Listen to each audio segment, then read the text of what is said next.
जय माता दी। आप सभी को नवरात्रि की ढेर सारी शुभकामनाएं।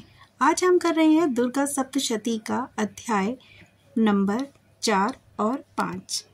लेकिन उससे पहले हम पढ़ेंगे माता का एक प्रिय मंत्र। सर्व मंगले मांगले शिवे सर्वार्थ साधिके शरण्ये त्र्यंबके गौरी नारायणी नमोस्तुते। आइए अब हम शुरू करते हैं श्री दुर्गा सप्तशती अध्याय नंबर 4। इसके अंतर्गत आएगी इंद्रादि देवताओं द्वारा देवी की स्तुति। महर्षि मेघा बोले, देवी ने जब पराक्रमी दुरात्मा महिषासुर को मार गिराया और असुरों की सेना को मार दिया, तब इंद्रादि समस्त देवता अपने सिर और शरीर को झुकाकर भगवती की स्तुति करने लगे। जिस देवी ने अपनी शक्ति से यह जगत व्याप्त किया है और जो संपूर्ण देवताओं और महर्षियों की पूजनीय है, उस अंबिका को हम भक्ति पूर्वक नमस्कार करते हैं। वह हम सबका कल्याण करे। जिस अतुल प्रभाव और बल का वर्णन भगवान विष्णु, शंकर और ब्रह्मा जी भी नहीं कर सके, वही चंडिका देवी इस संपूर्ण जगत का पालन करे और अशुभ भय का नाश करे। पुण्यात्माओं के घरों में तुम स्वयं लक्ष्मी स्वरूप हो और पापियों के घरों में तुम अलक्ष्मी रूप हो, और सतकुल में उत्पन्न होने वालों के लिए तुम लज्जा रूप होकर उनके घरों में निवास करती हो। हम दुर्गा भगवती को नमस्कार करते हैं। हे देवी, इस विश्व का पालन करो। हे देवी, हम तुम्हारे अचिंत्य रूप का किस प्रकार वर्णन करें। असुरों का नाश करने वाली भारी पराक्रम तथा समस्त देवताओं और दैत्यों के विषय में जो तुम्हारे पवित्र चरित्र हैं, हम किस प्रकार वर्णन करें उनका। हे देवी, त्रिगुणात्मिका होने पर भी तुम संपूर्ण जगत की उत्पत्ति का कारण हो। हे देवी, भगवान विष्णु, शंकर आदि किसी भी देवता ने तुम्हारा पार नहीं पाया। तुम सबकी आश्रय हो। यह संपूर्ण जगत तुम्हारा ही अंश रूप है, क्योंकि तुम सबकी आदिभूत प्रकृति हो।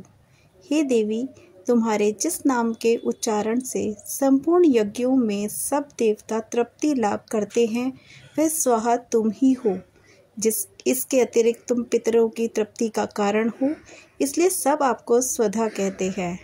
हे देवी, वह विद्या जो मोक्ष को देने वाली है, जो अचिंत्य महाज्ञान स्वरूपा है, तत्वों के सार को वश में करने वाले, संपूर्ण दोषों को दूर करने वाले, मोक्ष की इच्छा वाले मुनिजन जिसका अभ्यास करते हैं, वह तुम ही हो। तुम वाणी रूप हो और दोष रहित ऋग तथा यजुर्वेदों की एवं उद्गति और सुंदर पदों के पाठ वाले संवेद की आश्रय तुम हो। तुम भगवती हो। इस विश्व की उत्पत्ति एवं पालन के लिए तुम वर्ता के रूप में प्रकट हुई हो और तुम संपूर्ण संसार की पीड़ा हरने वाली हो। हे देवी, जिससे सारे शस्त्रों को जाना जाता है, वह मेघा शक्ति तुम ही हो। तुम दुर्गम भवसागर से पार करने वाली नौका हो। लक्ष्मी रूप से विष्णु भगवान के हृदय में निवास करने वाली और भगवान महादेव द्वारा सम्मानित गौरी देवी तुम ही हो। मंद मुस्कान वाले निर्मल पूर्णचंद्र बिंब के समान और उत्तम सुवर्ण की मनोहर कांति से कामनीय तुम्हारे मुख को देखकर भी महिषासुर क्रोध में भर गया। यह बड़े आश्चर्य की बात है। और हे देवी, तुम्हारा यही मुख जब क्रोध से भर गया तो उदय काल के चंद्रमा की भांति लाल हो गया और तनी हुई भौं के कारण विकराल रूप हो गया। उसे देखकर भी महिषासुर के शीघ्र प्राण नहीं निकल गए। यह बड़े आश्चर्य की बात है। आपके कुपित मुख के दर्शन करके भला कौन जीवित रह सकता है। हे देवी, तुम हमारे कल्याण के लिए प्रसन्न हो। आपके प्रसन्न होने से इस जगत का अभ्युदय होता है, और जब आप क्रुद्ध हो जाती हैं तो कितने ही कुलों का सर्वनाश हो जाता है। यह हमने अभी अभी जाना है कि जब तुमने महिषासुर की बहुत बड़ी सेना को देखते देखते ही मार दिया। हे देवी, सदा अभ्युदय प्रताप देने वाली तुम जिस प्रसन्न हो जाती हो, उस वही देश में सम्मानित होते हैं। उनके यश की वृद्धि होती है। उनका धर्म कभी शिथिल नहीं होता और उनके यहाँ पुत्र पुत्रियाँ और नौकर होते हैं। हे देवी, तुम्हारी कृपा से ही धर्मात्मा पुरुष प्रतिदिन श्रद्धापूर्वक यज्ञ करता है और धर्मानुकूल आचरण करता है और उसके प्रभाव से स्वर्ग लोक में जाता है, क्योंकि तुम तीनों लोकों में मनवांछित फल देने वाली हो। हे दुर्गे, तुम स्मरण करने और संपूर्ण जीवों का भय नष्ट कर देती हो और चित्त स्थिर वालों के द्वारा चिंतन करने पर उन्हें और अनंत मंगल देती हो। दारिद्र दुख नाशिनी देवी, तुम्हारे सिवा दूसरा कौन है? तुम्हारा चित्त सदा दूसरों के उपकार में लगा रहता है। हे देवी, तुम शत्रुओं को इसलिए मारती हो कि उनके मारने से दूसरों को सुख मिलता है। वे चाहे नरक में जाने के लिए चिरकाल तक पाप करते हो, किंतु तुम्हारे साथ युद्ध करके सीधे स्वर्ग को जाएं, इसलिए तुम उनका ही वध करती हो। हे देवी, क्या तुम दृष्टिपात मात्र से समस्त असुरों को भस्म नहीं कर सकती? अवश्य ही कर सकती हो, किंतु तुम्हारा शत्रुओं को शस्त्र के द्वारा मारना इसलिए है कि शस्त्रों के द्वारा मरकर वे स्वर्ग को जाएं। इस तरह से हे देवी, उन शत्रुओं के प्रति भी तुम्हारा विचार उत्तम है। हे देवी, तुम्हारे उग्र खड्ग की चमक से और त्रिशूल की नोक की कांति की किरणों से असुरों की आंखें फूट नहीं गई। उसका कारण यह था कि वो किरणों से शोभायमान तुम्हारे चंद्रमा के समान आनंद प्रदान करने वाले सुंदर मुख को देख रहे थे। हे देवी, तुम्हारा शील बुरे वृत्तांत को दूर करने वाला है और सबसे अधिक तुम्हारा रूप है, जो ना तो कभी चिंतन में आ सकता है और ना ही दूसरों से कभी तुलना ही हो सकती है। तुम्हारा बल व पराक्रम शत्रुओं का नाश करने वाला है। इस तरह तुमने शत्रुओं पर भी दया प्रकट की है। हे देवी, तुम्हारे बल की किसके साथ बराबरी की जा सकती है तथा शत्रुओं को भय देने वाला इतना सुंदर रूप और किसका है? हृदय में कृपा और युद्ध में निष्ठुरता, ये दोनों बातें तीन लोकों में केवल तुम ही में देखने को मिलती हैं। हे माता, युद्ध भूमि में शत्रुओं को मारकर तुमने यह उन्हें स्वर्ग लोक में पहुंचाया है। इसी तरह तीनों लोगों की तुमने रक्षा की है और उन उत्मत असुरों को जो हमें भय था उसे भी तुमने दूर कर दिया। तुमको हमारा नमस्कार है। हे देवी, तुम शूल तथा खड्ग से हमारी रक्षा करो और घंटे की ध्वनि और धनुष की टंकोर से भी हमारी रक्षा करो। हे चंडिके, आप अपने शूल को घुमाकर पूर्व पश्चिम उत्तर तथा दक्षिण दिशा में हमारी रक्षा करो। तीनों लोकों में जो तुम्हारे सौम्य रूप हैं तथा घोर रूप हैं, उनसे हमारी रक्षा करो तथा इस पृथ्वी की रक्षा करो। अंबिके, आपके कर पल्लवों में जो खड्ग, शूल और गदा आदि अस्त्र शोभा पा रहे हैं, उनसे हमारी रक्षा करो।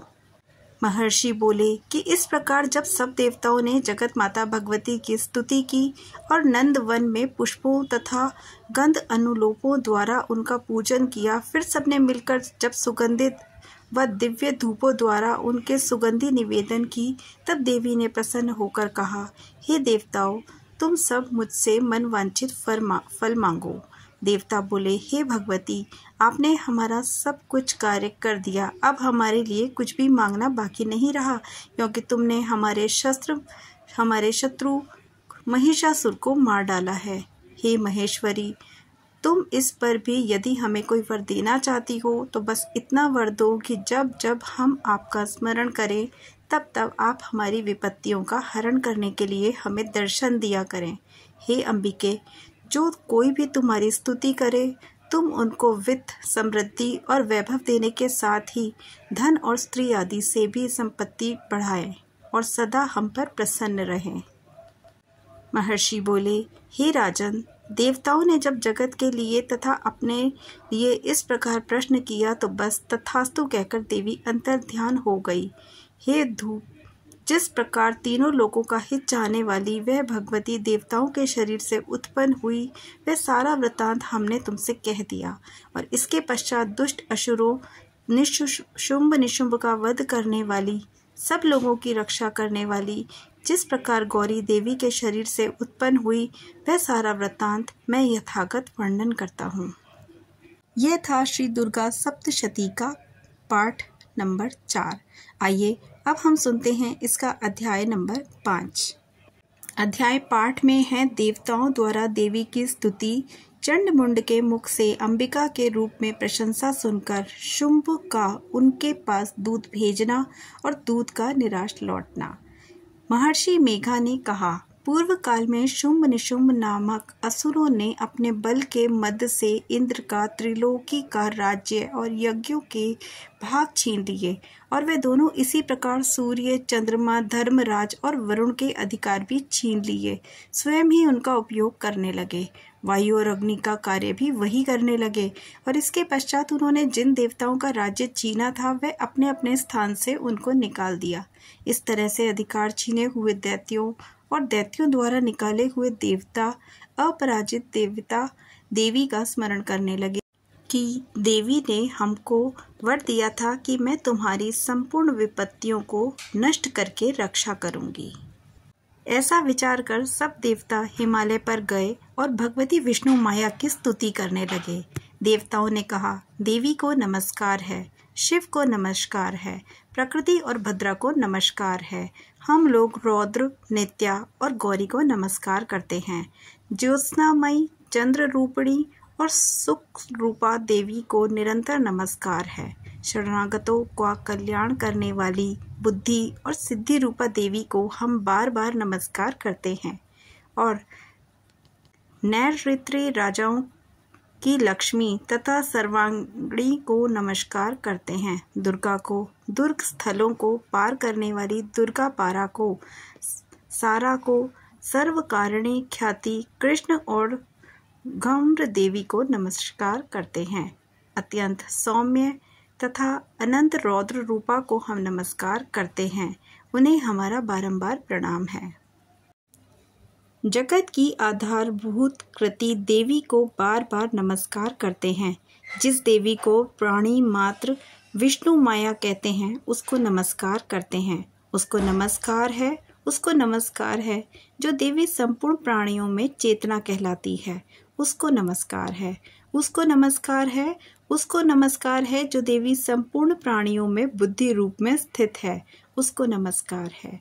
उसको नमस्कार है। जो देवी सब प्राणियों में निद्रा रूप में विराजमान है उसको नमस्कार है। जो देवी संपूर्ण प्राणियों में शुद्धा रूप से विराजमान है उसको नमस्कार है। उसको नमस्कार है। जो देवी संपूर्ण प्राणियों में छाया रूप से स्थित है उसको नमस्कार है। जो देवी सब प्राणियों में शक्ति रूप में स्थित है उसको नमस्कार है। उसको नमस्कार है। उसको नमस्कार है। जो देवी संपूर्ण प्राणियों में तृष्णा रूप में स्थित है उसको नमस्कार है। जो देवी सब प्राणियों में शांति रूप से स्थित है उसको नमस्कार है। जो देवी सब प्राणियों में जाति रूप में स्थित है उसको नमस्कार है। जो देवी सब प्राणियों में लज्जा रूप में स्थित है उसको नमस्कार है। उसको नमस्कार है। जो देवी संपूर्ण प्राणियों में श्रद्धा रूप से स्थित है उसको नमस्कार है। जो देवी संपूर्ण प्राणियों में कांति रूप से स्थित है, जो देवी सब प्राणियों में लक्ष्मी रूप से स्थित है उसको नमस्कार है। जो देवी संपूर्ण प्राणियों में वृत्ति रूप से स्थित है उसको नमस्कार है। जो देवी सब प्राणियों में स्मृति रूप में विराजमान है उसको नमस्कार है। उसको नमस्कार है। जो देवी सब प्राणियों में दया रूप में स्थित है उसको नमस्कार है। जो देवी सब प्राणियों में दृष्टि रूप में स्थित है उसको नमस्कार है। उसको नमस्कार है। जो देवी संपूर्ण प्राणियों में मात्र रूप से स्थित है उनको नमस्कार है। जो देवी संपूर्ण प्राणियों में भ्रांति रूप में स्थित है उसको नमस्कार है। उसको नमस्कार है। जो देवी संपूर्ण प्राणियों में नित्य व्याप्त रहती है उसको नमस्कार है। जो देवी चैतन्य रूप से इस संपूर्ण संसार को व्याप्त कर स्थित है उसको नमस्कार है। उसको नमस्कार है। पूर्व काल में देवताओं ने अपने अभीष्ट फल पाने के लिए जिसकी स्तुति की है और देवराज इंद्र ने बहुत दिनों तक जिसका सेवन किया है वह कल्याण की साधना भूता ईश्वरी हमारा कल्याण और मंगल करे तथा सारी विपत्तियों को नष्ट कर डाले। असुरों के सताए हुए हम संपूर्ण देवता उस परमेश्वरी को इस समय नमस्कार करते हैं तथा जो भक्ति पूर्वक स्मरण किए जाने पर तुरंत ही सब विपत्तियों को नष्ट कर देती है वह जगदम्बा इस समय भी हमारा मंगल करके हमारी समस्त विपत्तियों को दूर करे। महर्षि मेघा ने कहा, हे राजन, इस प्रकार जब देवता स्तुति कर रहे थे उसी समय पार्वती देवी गंगा में स्नान करने के लिए आई। तब उनके शरीर से प्रकट होकर शिवा देवी बोली, शुंभ दैत्य के द्वारा स्वर्ग से निकले हुए निशुंभ से हारे हुए देवता मेरी स्तुति कर रहे हैं। पार्वती के शरीर से अंबिका निकली थी, इसलिए उसको संपूर्ण लोक में कौशिकी कहते हैं। कौशिकी के प्रकट होने के पश्चात पार्वती देवी के शरीर का रंग काला हो गया और वह हिमालय पर रहने के लिए कालिका देवी के नाम से प्रसिद्ध हुई। फिर शुंभ और निशुंभ के दूत चंडमुंड वहां आए और उन्होंने परम मनोहर रूप वाली अंबिका देवी को देखा। फिर वह शुंभ के पास जाकर बोले, महाराज, वह अत्यंत सुंदर स्त्री हिमालय को प्रकाशित कर रही है। वैसे रंग रूप आज तक हमने किसी भी स्त्री में नहीं देखा है। असुरेश्वर, आप यह पता लगाएं कि वह कौन है और उसको ग्रहण कर लें। वह स्त्रियों में रत्न है। वह अपनी कांति से 10 दिशाओं को प्रभावित करती हुई वहां स्थित है, इसलिए उसको आपको देखना उचित है। हे प्रभु, 3 लोगों के हाथी, घोड़े और मणि इत्यादि जितने रत्न हैं, वह सब इस समय आपके घर में शोभायमान हैं। हाथियों में रत्न ऐरावत हाथी और उच्चैश्रवा नामक घोड़ा तो आप इंद्र से ले आए हैं। हंसों द्वारा जुता हुआ विमान जो कि ब्रह्मा जी के पास था अभी तक आपके पास है, और महापद्य नामक खजाना आपने कुबेर से छीना है। समुद्र ने आपको सदा खिले हुए फूलों की किलकिंजली नामक माला दी है। वरुण का कंचन की वर्षा करने वाला इत्र भी आप ही के पास है। रथों में श्रेष्ठ प्रजापति का रथ भी आप ही के पास है। हे दैत्येंद्र, मृत्यु से उत्कृष्टिका नामक शक्ति भी आपने छीन ली है, और वरुण का पाश भी आपके माता निशुंभ के अधिकार में है, और जो अग्नि में न जल सके ऐसे 2 वस्त्र भी अग्निदेव ने आपको दिए हैं। हे दैत्यराज, इस प्रकार सारी रत्न रूपी वस्तुएं आप संग्रह कर चुके हैं, फिर आप ये कल्याणकारी स्त्री में रत्न रूप अनुपम स्त्री क्यों नहीं ग्रहण करते? महर्षि मेघ बोले, चंडमुंड का यह वचन सुनकर शुंभ ने विचारा कि सुग्रीव को अपना दूत बनाकर देवी के पास भेजा जाए। प्रथम उसको सब कुछ समझा दिया और कहा कि वहां जाकर तुम अच्छी तरह से समझाना कि ये उपाय करना जिससे वह प्रसन्न होकर तुरंत मेरे पास चली आए। भली प्रकार समझाकर कहना। दूत सुग्रीव पर्वत के उस रमणीय भाग में पहुंचा जहां देवी रहती थी। दूत ने कहा, हे देवी, दैत्यों के राजा शुंभ जो इस समय 3 लोगों के स्वामी है, मैं उसका दूत हूँ और तुम्हारे पास आया हूँ। संपूर्ण देवता उसकी आज्ञा एक स्वर से मानते हैं। अब जो कुछ उसने कहला भेजा है वह सुनो। उसने कहा है, इस समय संपूर्ण त्रिलोकी मेरे वश में है और संपूर्ण यज्ञों के भाग को पृथक पृथक मैं ही लेता हूँ, और 3 लोकों में जितने श्रेष्ठ रत्न हैं वह सब भी मेरे पास है। देवराज इंद्र का वाहन ऐरावत मेरे पास है जो मैंने छीन लिया है। उच्चैश्रवा नामक घोड़ा भी जो क्षीर सागर मंथन से प्रकट हुआ था उसे देवताओं ने मुझे समर्पित किया है। हे सुंदरी, इनके अतिरिक्त और भी जो रत्न भूषण पदार्थ देवताओं के पास थे वह अब सब मेरे पास हैं। हे देवी, मैं तुम्हें संसार की स्त्रियों में रत्न मानता हूँ, क्योंकि रत्नों का उपभोग करने वाला मैं ही हूँ। चंचल कटाओं वाली सुंदरी, अब मैं समझ तुझ पर छोड़ता हूँ कि तू मेरे या मेरे भाई महाक्रमी निशुंभ की सेवा में आ जाए। यदि तू मुझे वरेगी तो मैं तुझे अतुल महान ऐश्वर्य की प्राप्ति होगी। अतः तुम अपनी बुद्धि से यह विचार करके मेरे पास चली आओ। महर्षि मेघा ने कहा। दूत के ऐसा कहने पर संपूर्ण जगत का कल्याण करने वाली भगवती दुर्गा मन ही मन मुस्काई और इस प्रकार कहने लगी। देवी ने कहा, हे दूत, तू जो कुछ कह रहा है वह सत्य है और इसमें किंचित मात्र भी छूट नहीं है। शुंभ इस समय 3 लोगों का स्वामी है और निशुंभ भी उसी की तरह पराक्रमी है, किंतु इसके संबंध में जो प्रतिज्ञा कर चुकी हूँ उसे कैसे झुठला सकती हूँ। अतः तू मैंने जो प्रतिज्ञा की है उसे सुन। जो मुझे युद्ध में जीत लेगा और मेरे अभिमान को खंडित करेगा तथा बल में मेरे समान होगा, वही मेरा स्वामी होगा। इसलिए शुंभ अथवा निशुंभ यहाँ आए और युद्ध में जीतकर मुझसे विवाह कर ले। इसमें भला देर की क्या आवश्यकता है? दूत ने कहा, हे देवी, तुम अभिमान से भरी हुई हो, मेरे सामने तुम ऐसी बात ना करो। इस त्रिलोकी में मुझे तो ऐसा कोई दिखाई नहीं देता जो शुंभ और निशुंभ के सामने ठहर सके। हे देवी, जब अन्य देवताओं में से शुंभ निशुंभ के समान युद्ध में ठहर नहीं पाए, तो तुम जैसी स्त्री उनके सामने रणभूमि में क्या ठहर पाएगी? जिन शुंभ आदि असुरों के सामने इंद्र आदि देवता नहीं ठहर सके, फिर तुम अकेली स्त्री उनके सामने कैसे ठहर सकोगी? अतः तुम मेरा कहना मानकर उनके पास चली जाओ, नहीं तो जब वह तुम्हें कैश पकड़कर घसीटते हुए ले जाएंगे तो तुम्हारा गौरव नष्ट हो जाएगा। इसलिए मेरी बात मान लो। देवी ने कहा, जो कुछ तुमने कहा ठीक है। शुंभ और निशुंभ बड़े बलवान हैं, लेकिन मैं क्या कर सकती हूँ, क्योंकि मैं बिना विचारे प्रतिज्ञा कर चुकी हूँ। इसलिए तुम जाओ और मैंने जो कुछ भी कहा है वह सब आदर पूर्वक असुरेंद्र से कह दो। इसके पश्चात जो वह उचित समझें वह करें।